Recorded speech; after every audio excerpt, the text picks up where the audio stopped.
Hi guys! Welcome back sa ating panibagong video. So today ay sasagutin ko lang ang comment dito sa aking video na basahin ko lang yung comment niya. Ang comment niya is about GrabPay.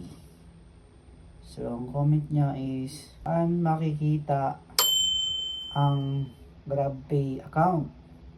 So, madali lang po natin i-check kung saan makikita ang ating GrabPay account. So, ang GrabPay account natin is ayun din yung number na niregister natin sa GrabPay nung gumawa tayo ng account. So, pakita ko lang sa inyo. So, open ko lang yung GrabPay na apps. And then, turn on ko lang yung locations. And so, ito yung Grab natin, Ito yung Grab apps natin or account. So, i-click nyo lang itong icon na to, yung parang, yung tao na icon. Click nyo lang yan.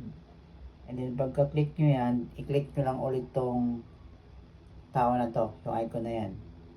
And then, kung makikita nyo dyan, nandyan yung number, yung name nyo, kung ano yung na-register nyo na number sa GrabPay account. So, pag nakita yun na yung number na dyan, nandyan yung pangalan nyo, mobile number, and din yung email.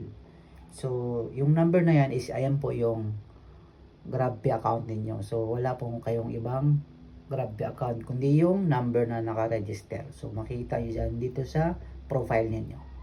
So, yun lang. Thank you for watching.